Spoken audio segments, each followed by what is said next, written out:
Salut les amis, ici on va parler des 5 erreurs, on va dire, les plus courantes, les plus fréquentes que je vois en salle de sport. Quand je me balade en salle de sport et que je vois des personnes faire ça, des fois je suis obligé d'aller leur dire tout simplement, c'est plus fort que moi parce que ça peut nuire à votre santé et surtout vous allez faire des efforts pour très peu de résultats. Et aujourd'hui ce qui entraîne le plus gros découragement, c'est tout simplement de faire un maximum d'efforts pour au final avoir zéro résultat. C'est normal, on est humain. Donc première chose déjà les amis, si vous venez de me découvrir et que si ce n'est toujours pas fait, si votre objectif est vraiment de perdre le gras autour du ventre, j'ai créé un challenge ventre plat que vous pouvez rejoindre sur Facebook en cliquant sur le lien ci-dessous dans la description ou dans le i ici. Si vous êtes motivé, vous saurez où le trouver. Alors la première erreur à éviter, c'est déjà d'avoir des mauvaises positions lors du gainage. Alors, qu'est-ce que j'entends par mauvaise position? Il y en a deux pour moi principales. La première, c'est d'avoir les fesses un peu trop hautes, faire un petit peu ce que j'appelle la pyramide.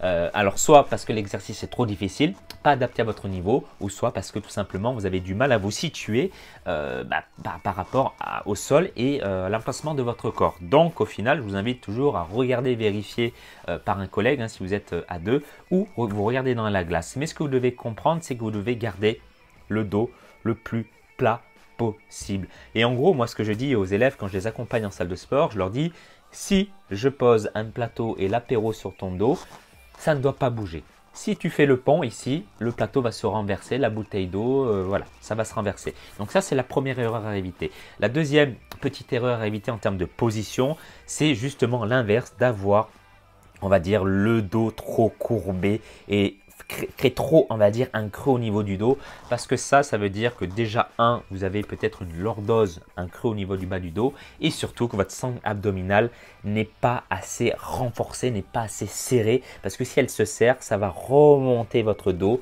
et aussi peut-être parce que vous avez tenu trop longtemps sur cet exercice-là et que là, vous commencez à fatiguer. Donc, si c'est le cas, remontez un peu les fesses. Remontez les fesses, serrez les fesses et serrez la sangle abdominale pour avoir au final le dos le plus plat possible.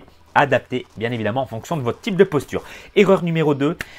Eh oui, je le vois souvent, voilà, on a souvent l'ego, un ego surdimensionné en salle de sport. Et quand j'étais plus jeune, j'avais un ego surdimensionné, je voulais être le plus fort, le plus beau, voilà. Mais au final, j'étais rien du tout parce que forcément, voilà, que ça entraînait des blessures, tout ce genre de choses.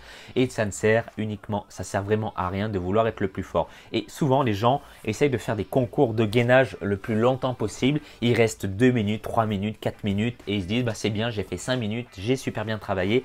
En l'occurrence, ça ne se passe pas tout à fait comme ça. Moi, généralement, je mets, on va dire, des bases au niveau du gainage. Je vous conseille de faire 1 minute grand maximum au niveau, par exemple, du gainage ventral.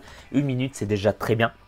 C'est déjà très bien. Et si vous tenez plus de 1 minute en gainage, là, je vous invite à changer d'exercice ou à complexifier l'exercice tout simplement pour pouvoir challenger votre corps et toujours vouloir progresser. Parce que ce qui fait la différence aujourd'hui pour vous les amis, ce n'est pas que vous fassiez 1 minute de gainage ou 5 minutes de gainage, c'est de rendre les exercices plus difficiles, d'apporter des variations.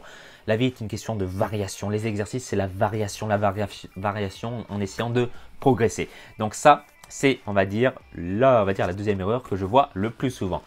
Troisième erreur, et ça rejoint un petit peu la deuxième, c'est qu'il n'y a pas de progression dans vos séances de gainage. Vous faites, je vois souvent des personnes qui font tout le temps, et c'était mon cas aussi à mes débuts, comme je vous le dis, voilà, je ne vous donne pas des leçons, j'essaie vraiment de vous aider. Vous faites tout le temps les mêmes exercices et vous ne variez pas. C'est pas carré en fait. C'est pas, voilà, vous arrivez, là je fais 1 minute, là ce mardi là j'ai fait 30 secondes parce que j'étais un peu fatigué de ma journée. Non, les amis, je peux comprendre, mais quand vous allez vous entraîner, vous devez être carré et mettre en place des cycles de progression. Vous faites 30 secondes de gainage, je sais pas, le mardi. Le jeudi, vous faites 30 secondes aussi, mais par contre, la semaine suivante, vous essayez de passer à 35 secondes, 40 secondes, voire 45 secondes au fil des semaines pour toujours progresser. Et quand vous arrivez à 1 minute, qu'est-ce qu'on fait? On change d'exercice ou on apporte une variation. Je vous donne un exemple. Le gainage, vous êtes ici pendant 1 minute. Qu'est-ce qu'on peut faire pour complexifier cet exercice? On essaie de faire du gainage dynamique.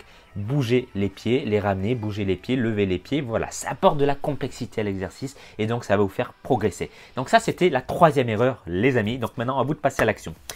Quatrième erreur, c'est de faire trop de gainage. Quand j'ai des personnes au téléphone, quand je fais des bilans, parfois ils me disent bah, Kevin, je ne comprends pas, je fais du gainage tous les jours, je fais 100 abdos tous les jours, je fais 100 pompes tous les jours, je fais du cardio tous les jours, mais je n'ai aucun résultat. Déjà parce que le plus important, c'est l'alimentation encore une fois. Et la deuxième chose, c'est que faire trop de gainage tue le gainage. Voilà.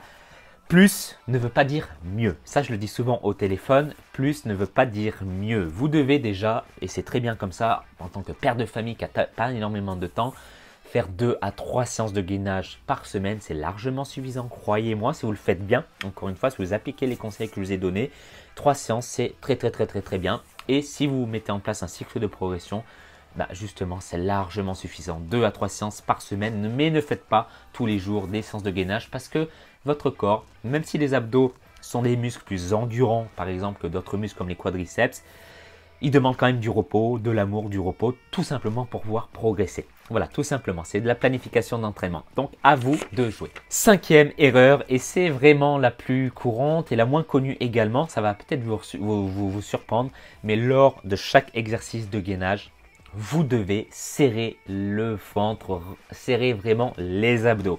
C'est-à-dire que, je vous donne une image que je donne à mes élèves en salle de sport, vous devez vraiment rentrer le nombril, aspirer le nombril et essayer de faire toucher le nombril vers votre colonne vertébrale. Alors c'est difficile à dire, mais vous devez expirer lors de l'exercice, vous êtes en gainage, vous expirez, expirez, et vous allez sentir une brûlure. Et là, en faisant ça, vous n'avez même pas besoin de changer de position, vous allez complexifier l'exercice, vous allez le rendre plus difficile et croyez-moi que l'exercice sera beaucoup plus efficace. Donc vous allez gagner du temps ou du moins pas en perdre, vous allez rendre l'exercice plus efficace. Donc au final, à moyen et à long terme, vous allez avoir des résultats beaucoup plus rapidement, tout simplement. Donc on aspire le nombril en expirant, on serre très fort dans la position de gainage.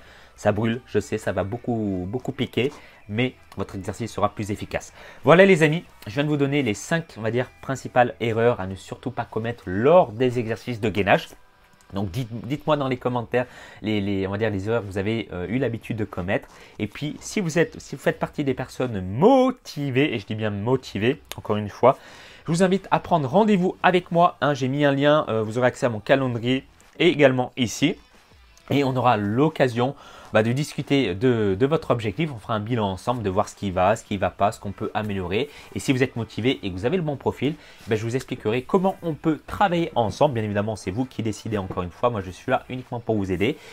Donc voilà, si vous êtes motivé, cliquez ici ou dans lui ici si vous êtes sur portable. Et puis moi, je vous souhaite tous mes vœux de succès. Partagez cette vidéo aussi si elle vous plaît.